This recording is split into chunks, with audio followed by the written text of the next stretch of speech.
And welcome to a very special webinar. This is in fact a test session, but we have everybody here. So first of all, I'd like to welcome our very special guest, Alex Collier. Good afternoon, Alex. This is Good afternoon, James. James and JP, how are you? right. James Okay. has to unmute himself as well to make himself heard. Yes, So I've unmuted myself. Since we have a few minutes, let me just share something with you that we're going to talk about. And one of the biblical characters was a young rabbi by the name of Jesus Malathiel. And he was a rabbi, but he was also a militant. Wasn't happy with Rome. And apparently this is the man that Constantine's mother went to find, but they never did find his body, okay? But they had said had been crucified. Well, he never did die, and the way they said, and that's why the Catholic Church, when they did the first testing of the Shroud of Turin, they sabotaged the original testings because they were afraid that the cloth, should it actually be the same person, would show that the man wasn't dead. They were terrified of that because the premise of Christianity is the death and resurrection. Well, according to the A's, this particular Jesus actually fought with the freedom fighters at Masada. And there is a cave that is archaeologists call the Cave of the Bones, Cave of Bones. And in there is the remains of 15, 17, 18 people. Most of them children, some of them middle-aged, and there is one gentleman, one remains of an old man in his 70s. According to the A's, that's the Jesus. Those are his remains. And what isn't shared with us is the fact that when they uncovered that cave, there were scrolls that were found that were written by the same Jesus, which make reference to a family that had fled the Middle East, Judea, that had gone to far off outer lands of the Roman Empire, didn't mention them by specifics, and makes reference to his wife Mary. And of course, those were all skirted away and are probably in the Vatican archives somewhere. But I wanted to bring that up because, you know, people need a perspective in the event that they decide to go through with the planned staging of the Second Coming. And, you know, the end time scenario, if they intend to play it out, people need to be aware of the fact that the biblical Jesus was in fact a composite character and was just a man, not the son of the creator of the entire galaxy, universe, and all the dimensions thereof. So I'm still working on how I'm going to present that, but I thought I would just share that with you guys. There's a lot of other things to share that have nothing to do with that. But we are pretty soon, we're going to be at a whole new level of weird on the planet. And that's one of the scenarios, you know, the religious fervor and the building up of this incredible amount of fear so that everyone will surrender themselves, you know, to a savior, either light or dark, as opposed to standing and empowering themselves, you know, to be their true God selves, or as close as possible. So, anyway, any thoughts?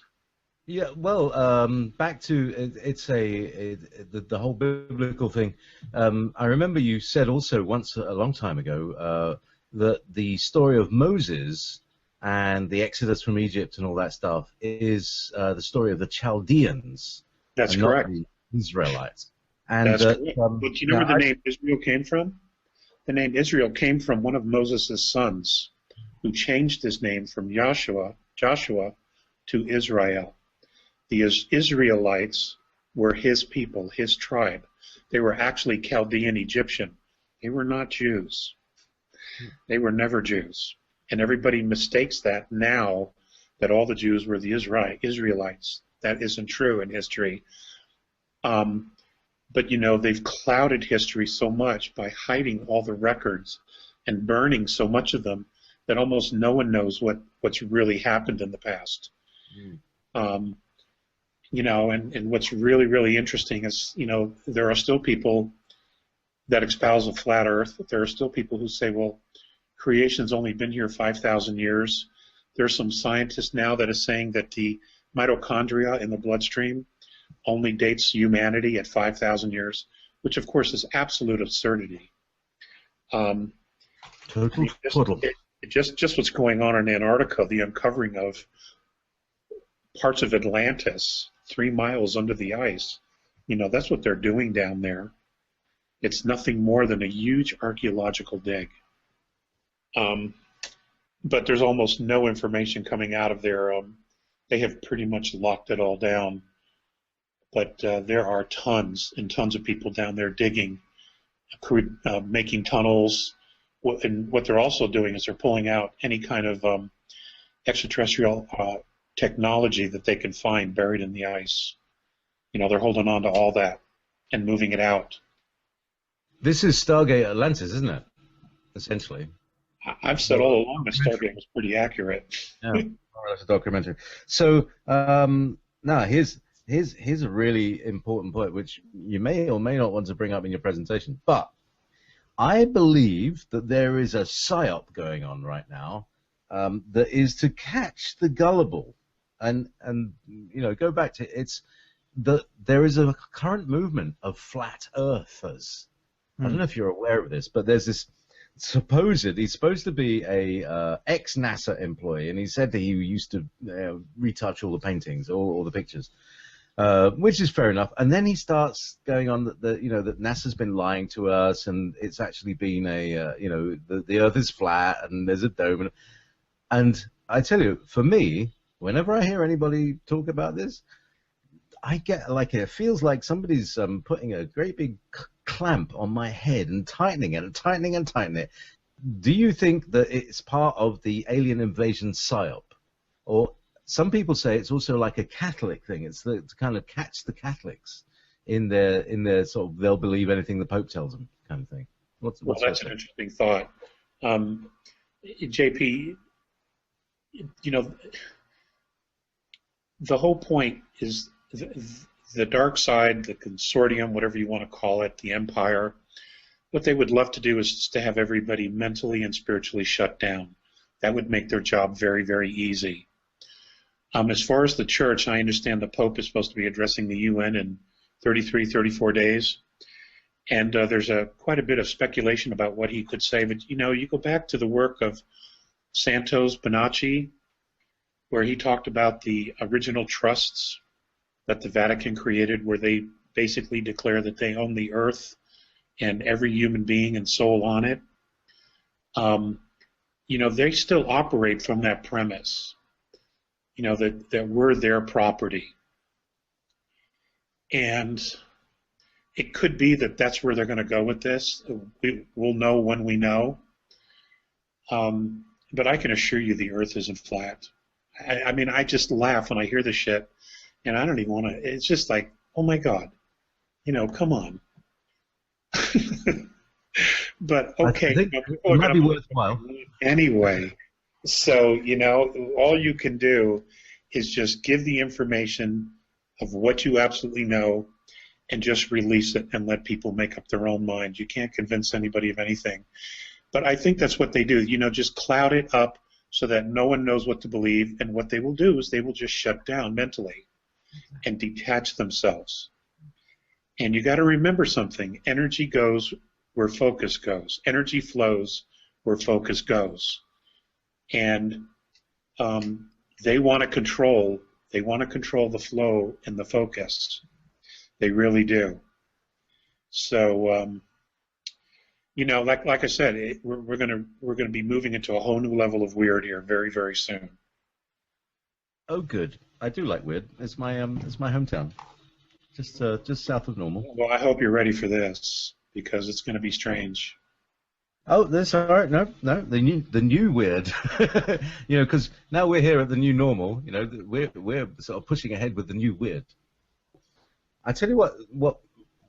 Well, apart from the fact that my head feels like it's being squeezed into something too small, is that there's an awful lot of swearing. They cuss a lot, these flat earthers, and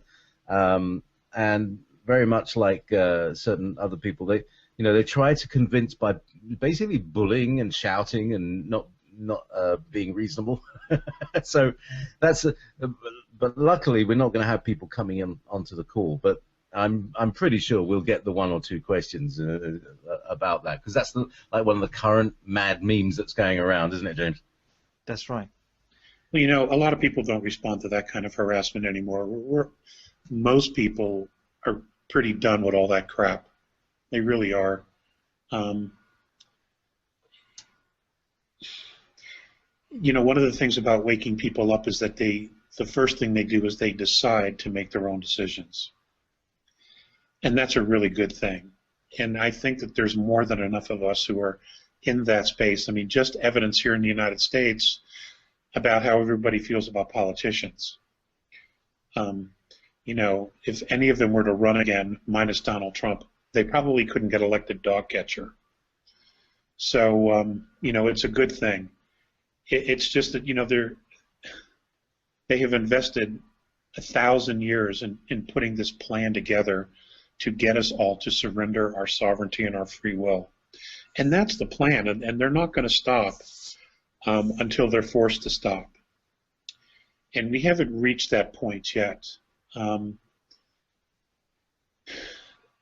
that's why things are getting so weird. I mean, there's all these folks talking about, the good guys have won, it's all over. It's not over. It's not over until it's over. And I don't know that we'll know when that point is.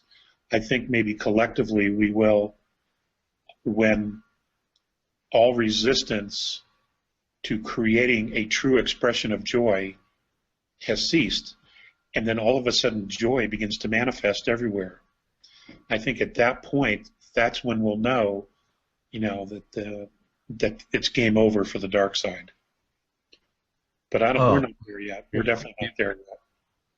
Well, I think definitely that's another topic to bring up. That really brought the tears to my eyes when you just said that, because that's the truth. That's totally true. We won't know until the resistance is gone, and it's really strange because there have been times in the last few months and weeks that it does feel like the resistance has certainly dropped. It's like they're starting to lose the ball, but they've still got they're still holding it tight, but bits of the ball are falling apart in their hands, it seems. Well, I'll tell you an interesting thing. A lot of people, and I think other contactees and even abductees have talked about this, about the frequency shield around the Earth to keep us sedated for the most part. Have you heard about that? There's electronic frequency, this fence around the planet. Yes. Is this an archonic fence? Yes. Well, I can tell you that from my experience with Mornay and Phaseus, when they would come and see me and I would go aboard the ship, if we didn't leave the atmosphere, what they would do is they would sit in that fence and they would freak it out. And they did it on purpose. And I know others are doing the same thing. They will position themselves in the fence and they will, they will cause it to disintegrate in areas and put huge holes in the fence, and so that information gets in and out that's been building here, a kinetic psychic energy. What they'll do is they'll sit inside this fence and they will blow huge holes in it on purpose so that information gets out and information gets back in. This is very similar to what happened to the Procyons when they broke free from the Greys and the older Orion Empire.